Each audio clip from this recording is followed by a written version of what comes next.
mathematics viewed as a tool for communication?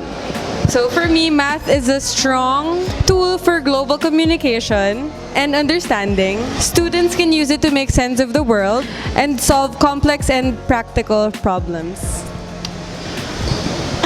Hey guys, so I have the second question. What is or are the significance of coding theory and cryptography in the modern world right now? Coding theory is error correction and detection. So this is how we basically detect our problems and correct them within ourselves. Si coding theory, siya yung kumukuha ng mga messages and siya yung naglalabas ng messages. So parang it's a message transceived through both the sender and the receiver. Okay? Coding theory. Tapos doon nga nag-a-apply yung kanda ko sinabing error correction and detection kasi siya nga yung bihala na maparating yung message na yun na walang problema. Kung alam nyo ba na yung mga sinesend sa mga government, sa mga spaces, yung mga nakukuha natin images galing sa ibang bansa, mapaibang planeta pa yan. Diyos ko, coding theory yan, transmission yan, maniwala kayo sa akin, totoo to. Tapos, yung simpleng pag-chat nga natin, sabi ko na mag-chat lang tayo. Anyway, so yun. Punta naman tayo kay cryptography. Ngayon, paano tayo magsasend ng messages natin? Kung hindi tayo sure na magre-reply sa atin, yun din. Malay mo, nag-chat na pala sa'yo. Stalker mo. Si cryptography, siya yung nag-encrypt, siya yung nagde-decrypt. Paano ba natin masasabi encrypt? Hindi man natin nakikita, babalik naman sa atin yung normal message, di ba? Basic premise kasi, for example, yun nga, kay Facebook ulit. Paano tayo naka-login sa account? Password tayo, di ba? Hindi naman pwede buksan sabihin natin ito si Celine, binuksan niya yung Facebook niya. Hindi ko naman pwede buksan yung Facebook niya. Wala akong password niya. Unless bigyan niya sa akin, di ba? So, yun nga. Ang pinaka-reassured ng cryptography nga is 4 lang naman yan, ang daldal lang yan. Confidentiality, ibig sabihin confidential lahat ng mismong isusulat mo doon. Confidentiality from both parties. Number 2, integrity. Sabi nga natin integrity of creation, di ba? Dito, integrity of your security. And number 3, si authenticity. Sure ako na pag nag-message sa akin yung si Bob, babalik sa akin si Bob. Okay? Siya yung magbabasa ng message ko. And yung pang-4, non-repudiation. Parang mapoprove niya. Okay? So, sure ako na si Bob talaga yun. Okay? Yun yung. Halos pareho lang si authenticity tsaka si non-repudiation. Pero, yun nga. So, significance. Simple lang yan. Hindi tayo ngayon. Technological landscape calling or whatever or messaging without cryptography coding theory kasi yan ang basic premise noon. How is mathematics used as a tool for decision making? It can be used for voting methods, logic, and social choice theory. The main example is social choice theory. Under that is voting methods. For example, who wins or loses. Solution concepts learned in game theory are maximum solution, Nash equilibrium, and dominant strategy equilibrium. What do these solution concepts teach us to help in arriving correct decisions in life-changing moments? Okay, so let's go back. Yung maximum solution, it's the strategy that gives you the maximum among your worst payoffs. Okay? So, worst situations, pero the best one of those worst situations. Ganun lang simple. While kay Nash equilibrium, it's a strategy for each player. Best response lang siya sa actions ng iba. So, it's more of, parang sa chess, kung nag-attack si isa, ano yung best attack mo against those attack niya? Parang ganun. And finally, si dominant. Si dominant strategy, basically, as it states, sa pangalan pa lang niya na, which is the most dominant.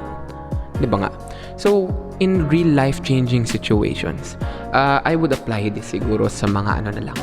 Yun nga, parang yung mga laro ng chess or team sports games, pwede ko mag-Nash equilibrium towards sa isang strategy ko para matalo kaagad yung kalaban. Pwede rin akong maging dominant sa strategy ko nang hindi ko ginagamit ang Nash equilibrium. Tama ba? Medyo nakakalito siya pero that's how it is. Wait, so you don't need to have one strategy in mind lang. You have to play out your best strategies one game at a time. Okay? What will be an appropriate voting method that must be applied in our electoral system so that the results will be regarded as fair? So, for me, ang pinaka-appropriate na voting method is majority kasi wala na, no confusion na eh. Kung sino yung pinakamaraming votes, yun na yung mananalo. Unlike sa Corda set, lugi ka kung sino yung makakamatch mo. Kunwari, mas deserving ka, pero yung nakamatch mo, or yung kalaban mo, yung katapat mo, mas marami siyang fans. So, parang hindi siya fair. Unlike sa majority, lahat talaga kayo. Kung sino sa inyo yung may pinakamaraming votes, siya yung mananalo. Ganun. How do you see your financial status after 5 to 10 years after graduation? I think, I'm not sure yet, but I'm gonna guess maybe. But for sure, I have already invested for like time deposits. Already have my bonds, my funds, and I have savings account already for sure because I'm earning money. The amount of money that goes in my bank account is enough for me. And also hoping that I already reached my goal salary by that time. How important is it to study logic, propositions, and arguments? Yung logic, important siya for decision making. For example, kailangan mo mag-decide right away kung bibilin mo tong bagay na to. So, kailangan mo mag-breakdown ng mga pros and cons para mag-come up ka ng decision mo.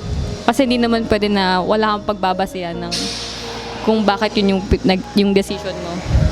So, yung proposition, yun yung para ma-communicate mo talaga kung ano yung gusto mong maparating. For example, sinabi mo na, di ako pupuntang mall, pero may bibilin ako sa mall. So, parang ang gulo, di ba? Kaya, yun, isa din siyang important para sa everyday life. Ganun. Sa argument naman, ito yung pag may kailangan kang i-prove or i-oppose na side mo. So, parang kunwari, gusto mong patunayan na wala kang kinalaman doon sa issue na yun. Parang ganun. Yun yung argument. Siyempre, sa araw-araw, lagi namang may mga problems, di ba? Para may pagtatanggol ka yung sarili mo, ganyan. Uy, Karl. Ano yung application ng logic sa ating day-to-day conversations? Kumbaga, sabihin natin nag-uusapan kayo. Wala naman kayong walang logic. Di parang nonsense na rin pinag-uusapan nyo. So, I remember the time when me and Wally were like having a conversation, Tapos, tawa kami ng tawa. As in, sobrang tawa namin. Biglang sa dulo, iba pala yung na-gets ko, iba rin pala yung na-gets niya. So, sobrang importante talaga ng logic parating sa communication kasi dun talaga magkakagets kayo. To your understanding, what is efficiency? How should people be efficient in their own ways? I think people can be efficient in their own ways by focusing more on important tasks and breaking them into smaller pieces. Just like in our assignment problem lesson, the main premise is to assign tasks to certain people like me. I was assigned to the question even though I don't think I should be assigned to the question. But still, I was assigned to it because of the efficient decision of our leader. Thank you. What life realizations did you learn from linear programming, transportation, assignment problems, shortest path problem, and minimum spanning trees if there are any? Okay, I could use this as an example. I actually have a lot of options to go to school. I can take the jeep, bus, UV, and the train. But I had to think twice about taking the train because I thought it wouldn't be safe. But then I realized that if I'm aware of my surroundings and I know how to protect myself, I can still be safe. So when I decided to take the train, I also realized that it's gonna take me faster and earlier to school. And my mom even thanked me for it because she was like, this girl's so smart. She even thanked me for it. Hi, Mom. Yeah, I'm going home. I love you too. Bye. Karl. Question. Sa tingin mo ba measurable ang art? Akin yung mic. Ito kasi yun. Para sa akin, for me, art is immeasurable. Hindi na measure yung art. Kasi, art is based on creativity. Nakabase yung art sa imagination ng tao. That's creativity, di ba? So, alam naman i-measure mo yung creativity ng isang tao, which kaya nga sumisikat yung ibang tao dahil sa creativity nila, di ba? That's why other people become celebrities because of their paintings, diba? Right? So I think arts is immeasurable for me. I don't know if it's measurable for other people. Di ko alam kung measurable ba sa mga ibang tao yun. Pero sa akin hindi. For me, no. So, ayun nga. It's not. Hindi. I promise. Hindi na ako mangangako. Thank you. Number 12. Do you think that math in nature has mathematics in it? Why or why not? Okay. So, I'm going to connect this with philosophy. And I remember back in our philosophy class in senior high, there was this famous philosopher, Galileo. He stated that everything is composed of numbers. And basically, the universe is a grand book written in the language of mathematics. So, what I inherited from that lesson, ano yung natutunan ko is, basically, parang, all of this is compiled by numbers. Everything was taught behind basically logic. How do you make a chair? How do you make something? How do you create? How do you drink? Right? Logic.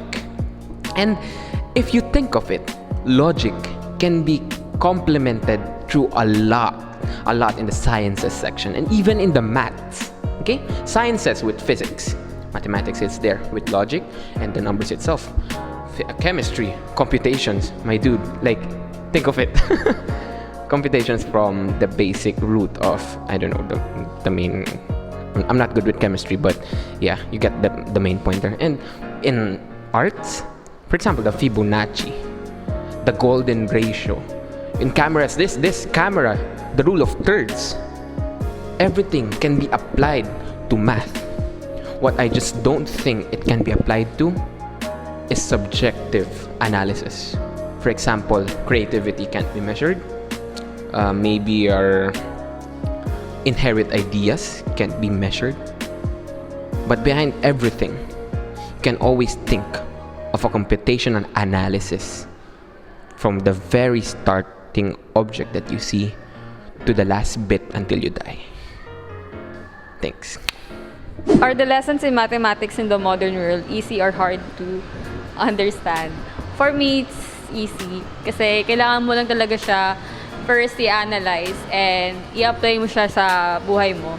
For example, yung consumer math, kailangan mo talaga matutunan yun para alam mo kung paano mo i-handle and magamit yung pera mo wisely. What is your most favorite and least favorite topic and why? My most favorite topic is cryptography in MATWRLD ha. Kasi that's like the easiest. And yun yung pinaka-naintindihan ko. No offense. My least favorite is... Y'all know what it is. Logic. The truth table thingy-majig. I'm not saying that I'm S, but it's just that it's so hard to analyze all the fallacies and that. But with my course, I bet I'm still gonna be using that, but still, it's really difficult for me to comprehend math and logic. Yeah! So, nandito tayo sa last question. Did you enjoy learning the course? Siyempre, Matik, sir pa ba? Dahil sa kanya natuto talaga ako sa math, tsaka kaya ako nagustuhan yung math kasi ang galing niya talaga magturo. Do you have any suggestions in the presentation, delivery of the course?